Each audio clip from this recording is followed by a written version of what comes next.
દાદા, જય માતાજી. સ્વાગત છે આપ સૌનું અમારી આ ચેનલ એસ્ટ્રો મંથનમાં. આપણે ગયા વિડીયોની અંદર વાત કરેલી હતી ગ્રહોની ડિગ્રી વિશે, એના બળ વિશે, અને આજના વિડીયોમાં આપણે વાત કરવાની છે કે જે સ્થાનોમાં કયા સ્થાનો એવા હોય છે કુંડલીમાં કે જેને ત્રિકોણનું ઘર કહેવામાં આવે છે, કેન્દ્રનું ઘર કહેવામાં આવે છે અને ત્રિક સ્થાન કહેવામાં આવે છે. સૌ પ્રથમ તો તમને એ હું જણાવી દઉં, જો કે દરેક જાણતા હોય છે કે કુંડલીમાં પ્રથમ સ્થાન જે હોય છે એમાં અંક કોઈ પણ લખેલો હોય, કે લગ્નનો અંક કોઈ પણ લખેલો હોય, 1 લખેલો હોય કે 10 લખેલો હોય, એને પ્રથમ સ્થાન સમજવું. એ જ પ્રમાણે 12 સ્થાન કુંડલીની અંદર હોય છે. તો એમાં આપણે સૌ પ્રથમ વાત કરીએ છીએ કેન્દ્રના ઘરની. કેન્દ્રના ઘર કુંડલીમાં કયા કયા ગણવા? તો સૌ પ્રથમ કુંડલીનું પ્રથમ સ્થાન, ચોથું સ્થાન, સાતમું સ્થાન અને 10મું સ્થાન. 1, 4, 7 ને 10, પ્રથમ, ચોથું, સાતમું અને 10મું આ જે સ્થાન કુંડલીની અંદર આવેલા હોય છે, તો આને કેન્દ્રના હાઉસ, કેન્દ્રના ઘર, કેન્દ્રના સ્થાન માનવામાં આવે છે. તો આ પ્રમાણે ત્રિકોણના સ્થાનની આપણે વાત કરીએ તો કુંડલીનું પ્રથમ સ્થાન, 5મું સ્થાન અને 9મું સ્થાન. પ્રથમ સ્થાન, 5મું સ્થાન અને 9મું સ્થાન. જો કે પ્રથમ સ્થાનને કેન્દ્રનું સ્થાન પણ કીધેલું છે, પણ સાથે સાથે એને ત્રિકોણનું સ્થાન પણ કીધેલું છે. તો પ્રથમ, 5મું અને 9મું આને ત્રિકોણના સ્થાન માનવામાં આવેલા છે. આ જ પ્રમાણે એક સ્થાનના નામ હજી આવે છે જેનું નામ છે ત્રિક સ્થાન. ત્રિક સ્થાન કોને કહેવામાં આવે? તો કુંડલીના જે 3 ઘર એવા છે જેને જો કે આમ ખરાબ ઘર માનવામાં આવેલા છે. એક તો 6ઠું, 8મું અને 12મું. ખરાબ એ માટે માનવામાં આવેલા છે કે એમાં કોઈ પણ જો ગ્રહ બેઠેલો હોય તો તેની દશાઓ આંતરદશામાં કે પ્રત્યાંતર દશામાં રિઝલ્ટ જે છે એ કોઈ પણ સમસ્યાવાળું આપી શકે છે, એના માટે ખરાબ માનવામાં આવેલા છે. તો ત્રિક સ્થાનની આપણે વાત કરીએ તો કુંડલીનું 6ઠું, 8મું અને 12મું આ 3 સ્થાનને ખરાબ ઘર માનવામાં આવેલા છે, જેને ત્રિક સ્થાન કહેવામાં આવે છે. તો આપણે આ વિડીયોની અંદર જે વાત કરી એમાં કેન્દ્રના સ્થાન વિશે વાત કરી, ત્રિકોણના સ્થાન કોને કહેવાય એની માહિતી આપી, સાથે સાથે ત્રિક સ્થાન કોને કહેવાય એની પણ આ માહિતી આપેલી છે. હવે આપણે આની સાથે વાત કરવાની છે ગ્રહોની દ્રષ્ટિ વિશે. કોઈ પણ ગ્રહ પોતાના સ્થાનેથી બેસીને અમુક દ્રષ્ટિઓ કરતા હોય છે સામેના સ્થાન ઉપર. જો કે અમુક ગ્રહની વધારાની અમુક દ્રષ્ટિ પણ હોય છે, એ પણ તમને હું જણાવું. કારણ કે જે ગ્રહ જે સ્થાનમાં બેઠેલા હોય છે જન્મથી, ત્યાંથી જે જગ્યાએ દ્રષ્ટિઓ કરતા હોય છે, તો એ દ્રષ્ટિ જે સ્થાનમાં થતી હોય તે સ્થાનનું પણ રિઝલ્ટ તે આપે છે.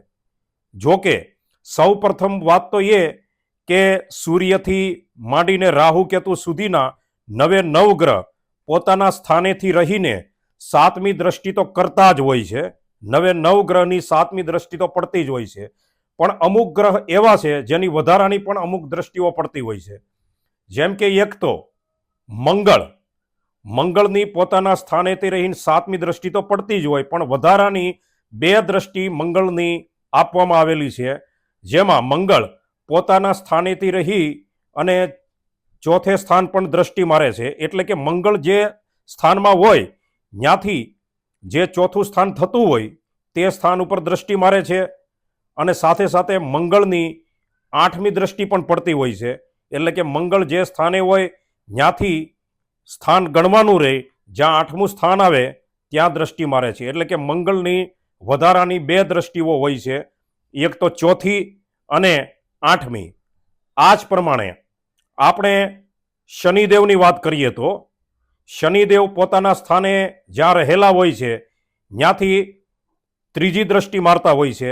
એટલે કે જે સ્થાને હોય ત્યાંથી આપણે ગણીએ તો જ્યાં 3જું સ્થાન તેનું આવે ત્યાં એક 3જા સ્થાન ઉપર દ્રષ્ટિ હોય છે, સાથે સાથે 10મા સ્થાન ઉપર પણ દ્રષ્ટિ હોય છે.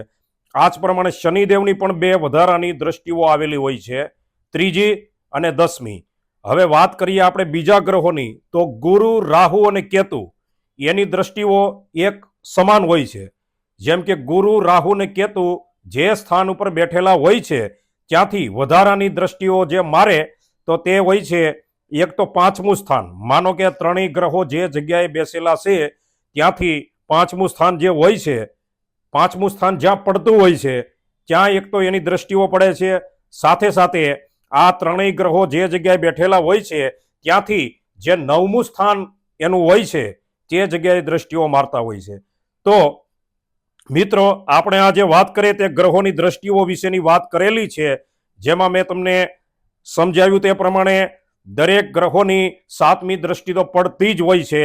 વધારાની જે દ્રષ્ટિઓ હોય છે તે મંગળ, ગુરુ અને રાહુની હોય છે. આ જ પ્રમાણે ગ્રહો પોતાનું રિઝલ્ટ આપતા હોય છે. જે જગ્યાએ દ્રષ્ટિઓ હોય તેની લાગે તે સ્થાનનું પણ તે રિઝલ્ટ આપતા હોય છે.